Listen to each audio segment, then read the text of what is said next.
Role का आपला माणूस आहे की नाही? नाही रे बाबा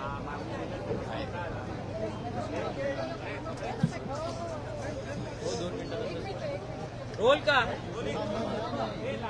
सर अजित पवार यांच्या विना हे पहिलंच अर्थसंकल्पीय अधिवेशन होत आहे आणि अजित पवारांच्या विमान अपघाताची चौकशी जी आहे ती सखोल पद्धतीने व्हावी आणि आतापर्यंत या सगळ्या संदर्भात कोणतेच रिपोर्ट जो आहे तो समोर आलेला नाही अशा पद्धतीची प्रतिक्रिया अनेक नेते मंडळी देतात आहे.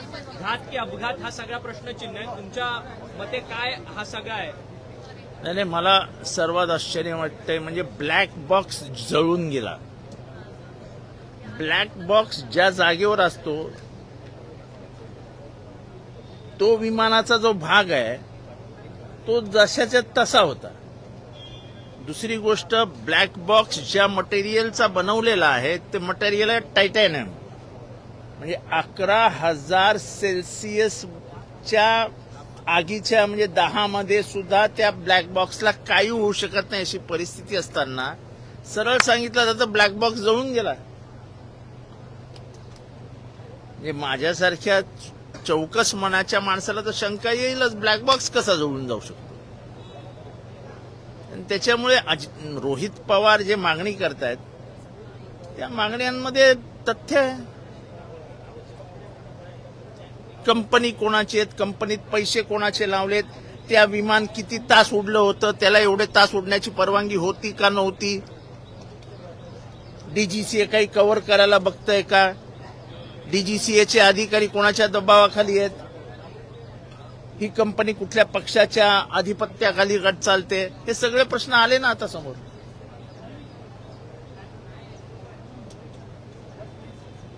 पण सर या सगळ्या संदर्भात अजून देखील प्राथमिक चौकशी अहवाल जो आहे तो समोर येत नाहीये, त्यामुळे प्रश्नचिन्ह निर्माण होतं. जेवढा चौकशीला उशीर करतील, जेवढा चौकशी लांबवतील, जेवढ्या या खोट्या नाट्या गोष्टी सांगतील की ब्लॅक बॉक्स जळून गेला, तेवढ्या संशयाला वाव मिळण्याला जागा निर्माण होत आहेत. काल मुख्यमंत्री असं म्हटले की अनेक जण शंका उपस्थित जरी करत असले तर तुमच्याकडे काही ठोस पुरावे किंवा काही असतील असं आहे की ब्लॅक बॉक्स जळून गेला ही माझी सर्वात मोठी शंका आहे. जगातल्या कुठल्याही ऍक्सिडेंटमध्ये ब्लॅक बॉक्स जळून गेला असं कधीही सांगितलं गेलेलं नाही. त्याच्यामुळे शंकेला जर चौकशीच्या माध्यमातूनच वाव मिळणार असेल तर शंका उपस्थित होणारच. मूळतः माणूस संशयीच असतो, माणसाचा स्थायी स्वभाव संशयी असतो. परंतु या सगळ्या संदर्भात आता असं आहे की ब्लॅक बॉक्स जळून गेला, इथेच तुम्ही संशयाला वाव दिलात. अरे ते भागच तसाचे तसा आहे. ब्लॅक बॉक्स ज्या ठिकाणी ठेवला जातो तो भाग त्या विमानाचा जशाच्या तसा त्या ऍक्सिडेंटच्या जागेवर पडलेला होता.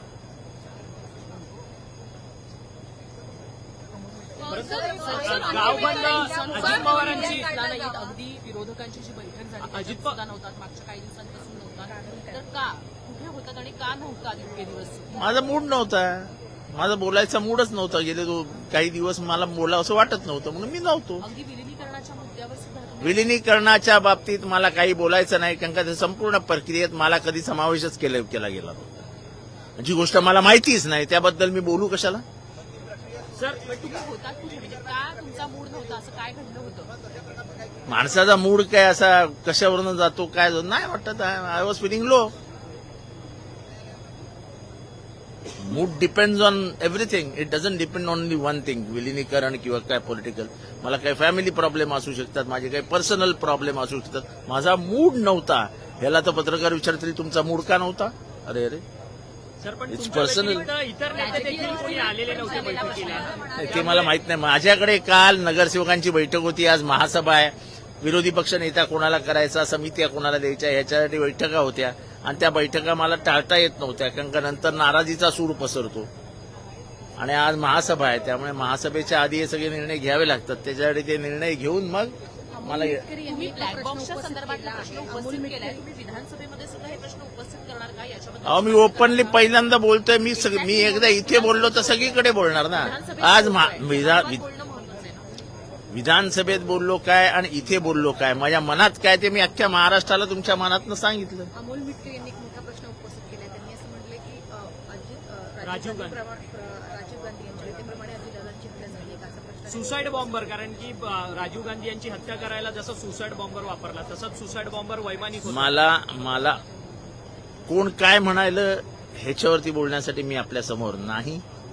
मला जे वाटतंय ते मी आपल्या समोर काल हर्षवर्धन सकपाळ यांनी दावा केलेला आहे. सांगितलेला आहे मुख्यमंत्र्यांनी, तर सीबीआय चौकशी.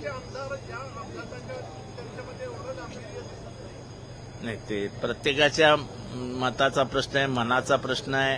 ते का गंभीर नाहीत हे मला तुम्ही विचारू नका. सर, मुख्यमंत्र्यांनी सीबीआय चौकशी देणार असं सांगितलेलं आहे. सीबीआय चौकशीच्या नंतर या सगळ्या गोष्टी समोर येतील का? डीजीसीएच्या रिपोर्ट, अंतिम रिपोर्टसाठीची काही नाही नाही, असं आहे की रोहित पवार ज्या लाईनवर चालले आहेत, मला वाटतं ती लाईन योग्य आहे.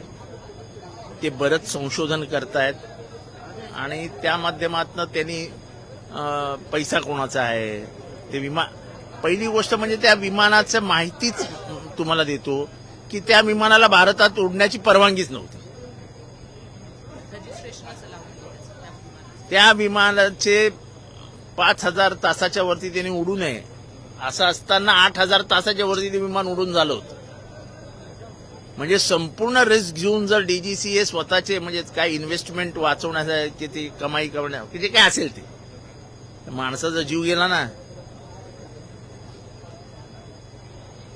महाराष्ट्राच्या एका मोठ्या नेत्याचा, आशावादी नेत्याचा, महाराष्ट्राचं भविष्य असलेल्या नेत्याचा जीवच गेला. आपण काल हर्षवर्धन सकपाळ यांनी एक महत्वाचं विधान केलं आहे. राज्यसभेची जी जागा आहे ती काँग्रेस घेईल आणि युबीटीने खरं तर विधान परिषदेची जागा घ्यावी अशा पद्धतीचा दावा हर्षवर्धन सकपाळ यांनी केलाय. त्यातच शरद पवार पुन्हा राज्यसभेची निवडणूक लढवतील अशा पद्धतीचा दावा केला जातोय संजय राऊतांकडून. जर पवारसाहेब, मला माहित नाही, पवारसाहेब जर निवडणूक लढवणार असतील तर प्रश्न संपला. मुख्यमंत्री तीर्थदर्शन योजना जी ज्याचा गाजावाजा केला, हजारो ज्येष्ठ नागरिकांचे अर्ज आलेच, मात्र अनेकांचे प्रलंबित आहेत. ही योजना बंद पडल्याची चर्चा आहे सध्या. अहो, फुकटाचं किती वाटणार? अहो, पैसे नाही तो महाराष्ट्राच्या खिशात.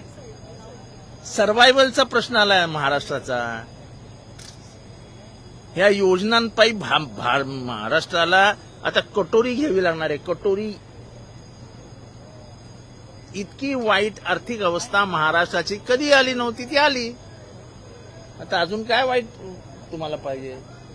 आता आपल्या सगळ्यांना तर तीर्थदर्शनाला जावं लागेल अशी परिस्थिती आहे. तर महाविकास आघाडीमध्ये राष्ट्रवादी काँग्रेस शरद महाराष्ट्र- पक्ष हा बाहेर आहे का? कारण की अशा महाविकास आघाडीमधला आम्ही प्रमुख घटक पक्ष आहोत. आम्ही निवडणुका एकत्र लढवल्या आहेत. जिल्हा परिषदेला आम्ही एकत्र होतो. महानगरपालिकेत मी स्वतः त्यांच्याबरोबर चर्चा करून ठाण्यामध्ये, मुंबईमध्ये एकत्र होतो. आम्ही निवडणुका एकत्र लढलेलो आहोत आणि महाविकास आघाडी ह्याच्या पुढेही एक असेल. परंतु राज्यसभेच्या जागेवरतून राष्ट्रवादी राष्ट्रवादीला विचारलं का जात नाही? कारण की परस्पर हर्षवर्धन सकपाळ म्हणतात की राज्यसभा आम्ही घेणार काँग्रेस आणि विधान परिषद उद्धव ठाकरे घेतील. अच्छा, ते 2 नंबरचा, पहिले 1 नंबरचा पक्ष शिवसेना आहे, 2 नंबरचा पक्ष काँग्रेस आहे आणि 3 नंबरवर आम्ही आहे. त्याच्यामुळे जी बड़ी भैंस जिसकी है वो ज्यादा दूध का दावा करता है. सर यूपी मध्ये जेन्ट्स टॉयलेटच्या बाहेर एक पुरुषाचं सिम्बॉलिक चित्र म्हणून महाराजांचं चित्र त्या ठिकाणी लावण्यात आलेलं आहे. यूपी मध्ये माफी मागायला पाहिजे महाराजांची, म्हणजे शिवाजी महाराजांची. म्हणजे एवढा मोठा अपमान तर महाराजांचा. ते म्हणतील ते असंच. महिलेच्या बाजूला राणी पद्मावती आणि पुरुषांच्या इथे महाराजांचं लावण्यात आलं. अशा प्रकारे महाराज त्यांना माफ करा एवढंच म्हणू शकता, तर काय बोलायचं. पण महापुरुषांची अशी विटंबना वारंवार होताना बघायला मिळते आणि ही मुद्दामून केली जाते. भाजपच्या काही मंडळींकडनं महाराजांची विटंबना वारंवार मुद्दामून केली जाते.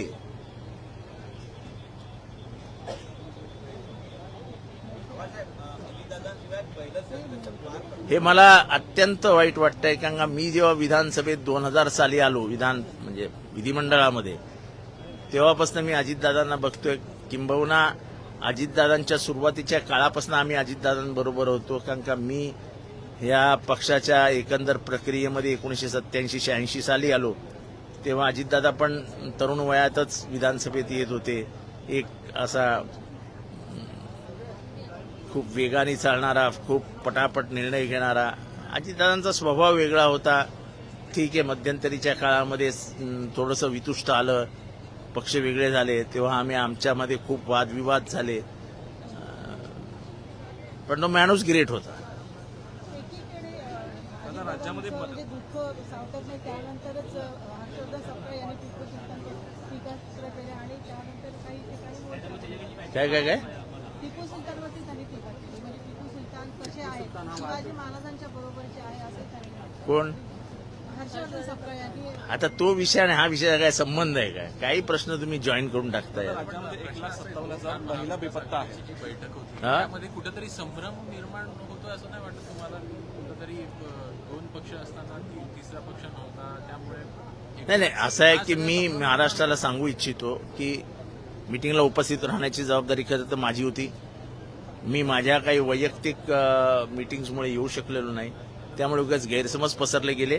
पण आम्ही महाविकास आघाडीचे घटक आहोत, घटक राहू, आणि आता विधानसभेत तुम्हाला दिसेल. समाजवादी पार्टी के नेता अबू आजमी ने पत्र लिखा है मुख्यमंत्री को, ये कहते हुए कि जैसे तेलंगाना और आंध्र प्रदेश में रमजान के महीने के वक्त मुसलमान कर्मचारियों को 4 बजे छूट दी जा रही है, वैसे ही महाराष्ट्र में भी किया जाए.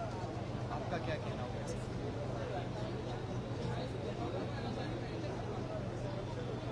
मैंने वो ना तो खत पढ़ा है, ना अबू आजिम आजमी से बात करके मैं उसके पीछे का क्या उनकी ये सोच क्या है ये मालूमात लूंगा. टीम इंडिया को लेके एक सवाल है. एआईएमआईएम के दिल्ली प्रेसिडेंट का कहना है कि गौतम गंभीर अब भाजपा के सांसद नहीं रहे. उन्होंने मोहम्मद सिराज, शमी, इन प्लेयर्स को इग्नोर करके अपनी टीम को नहीं बनाना चाहिए. मुस्लिम प्लेयर्स को टारगेट किया. नहीं, ऐसा है कि मोहम्मद सिराज जो खेला है, शमी जो खेला है, दोनों ने हरदम मुश्किल वक्त में भारत को मैच जिता के दी है. अगर उनके ऊपर अन्याय होता है तो मुझे लगता है कि ये क्रिकेट के ऊपर अन्याय है. जाति पाति धर्म के ऊपर जाके क्रिकेट होता है. ये बंबई का मैच किसने जीता के दिया? ऐसे कितने मैचेस है जो बीच ये समय में सिराज ने और शमी ने जीता के दिए. तो ये सब नहीं चलता है क्रिकेट में. महाविकास आघाड़ी में ऐसा कहीं ना कहीं शरद पवार फैक्शन को इग्नोर किया जा रहा है सरकार की नहीं, किसी को कोई इग्नोर नहीं करता है. चर्चे भी आप लोग के साथ नहीं किया जा रहा है. ऐसा किसी को इग्नोर नहीं. क्यों हमारे 10 वोट नहीं लगेंगे क्या? चलो शरद पवार नहीं लड़े, एक हाइपोथेटिकल स्टेटमेंट, तो क्या हमारे 10 वोट नहीं लगेंगे? लेकिन उद्धव ठाकरे तो हर्षवर्धन सपकाळ और दिल्ली में कांग्रेस हाईकमान से बातचीत कर रहे हैं. वो तो हमारे से तो लोग रेगुलर संजय राउत बात करते ही है. हमारे से तो रेगुलर उद्धव ठाकरे जी बात करते ही है. राज्यात 1,57,000 महिला बेपत्ता असतात. देखो ऐसा है कि कितने बच्चे लापता है. छोटे बच्चे लापता होना ये महाराष्ट्र सब में सबसे ज्यादा है. और जिस तरीके कहानियां दुनिया भर से सामने आ रही है छोटे बच्चों की, उससे तो मुझे डर लगने लगा है. इप्स्टीन फाइल जो है वो पूरे छोटे बच्चों के ऊपर है कि उनको मारा जाता था, उनका गोश्त निकाला जाता था, उनका गोश्त खाया जाता था, उनके शरीर से खून निकाला जाता था. वो खून वो बड़े लोग, अमीर लोग अपने खून में डालते थे. ये सब कहानियां सुन के महाराष्ट्र के बच्चों का इस्तेमाल कहीं उस पे नहीं हो रहा है ना. महाराष्ट्र में कोई जेफरी इप्स्टीन नहीं है ना. इतने बच्चे जाते कहाँ हैं? और सब अजीत पवार की मौत के मामले में कल मुख्यमंत्री देवेंद्र फडणवीस से बयान अभी हो गया ना. हिंदी में सर, हिंदी में ब्लैक बॉक्स का नहीं मिलना, उस पर जानना चाहिए. नहीं, ब्लैक बॉक्स का जल जाना यही ये हंसने की बात है. ब्लैक बॉक्स कभी जलता नहीं है. राज्यसभा इलेक्शन त्यांचं असं म्हणणं आहे की आम्ही